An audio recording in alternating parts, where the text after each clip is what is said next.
what does the space renaissance mean to the Department of Defense? So the space renaissance is a term that we use to describe a real resurgence in private investment in the space industrial base by folks who want to make money.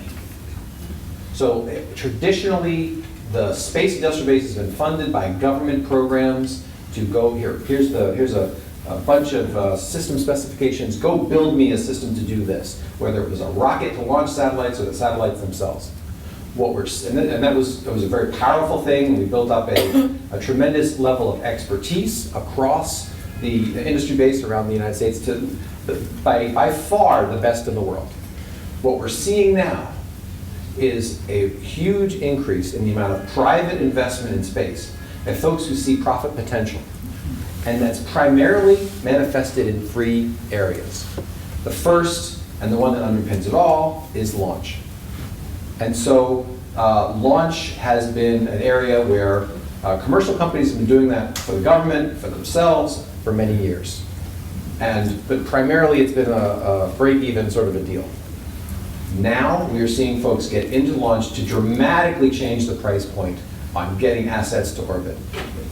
Companies like SpaceX and Blue Origin are changing the game when it comes to launch by one major factor: reusability.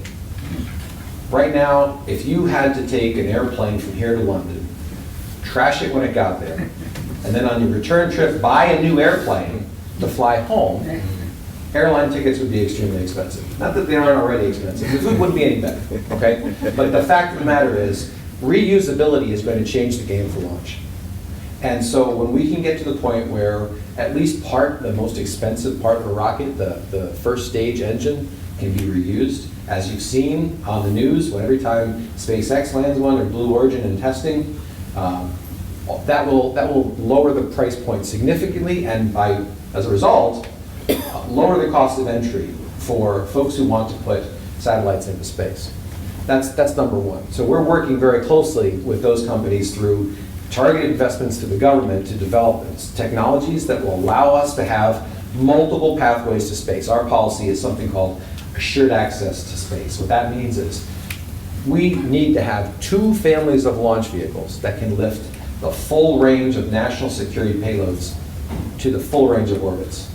And right now we have two certified providers, SpaceX and United Launch Alliance.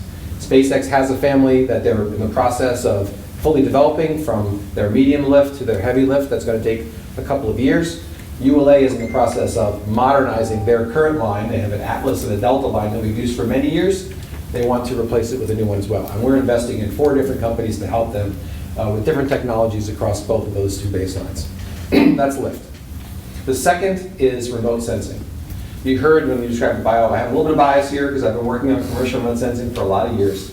But I believe we're getting to the point where just like GPS, which has been built and operated by the United States Air Force as a free global service for many years, and that everybody uses on the smartphones we all have in our pockets, I think some of you have out on your laps, as a way to navigate around town or to find the best Chinese food close by.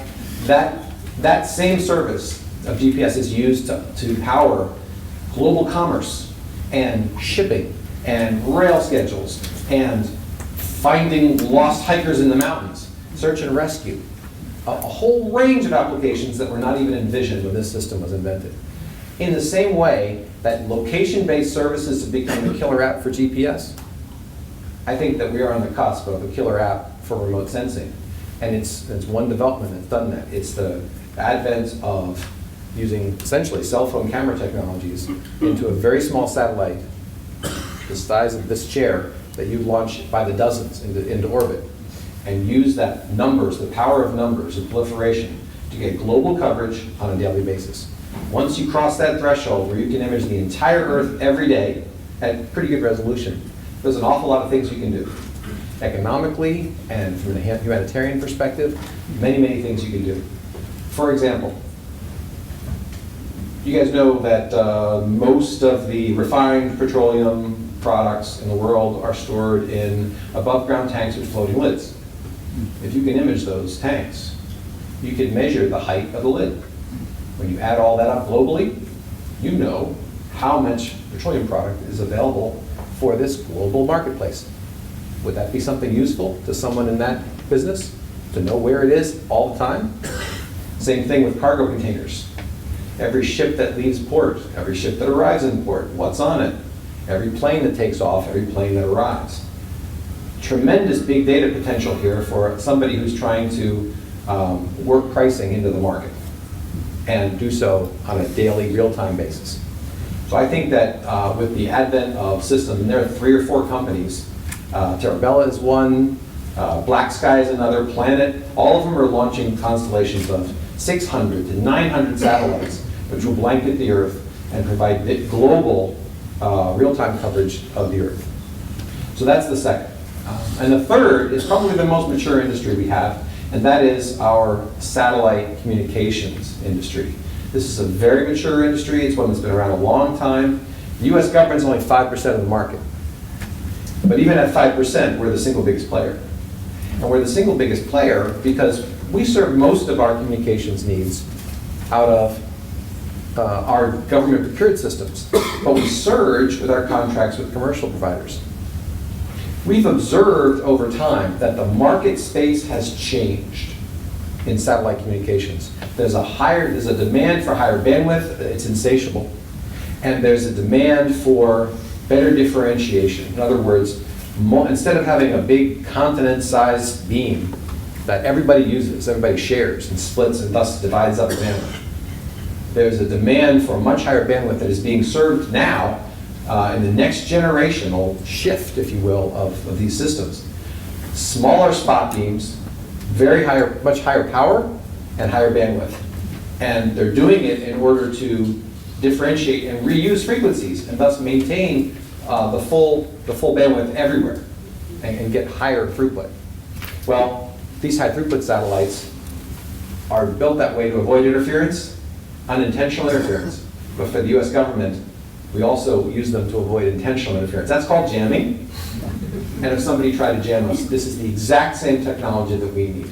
And so this is the space renaissance that we see going on right now in the market space.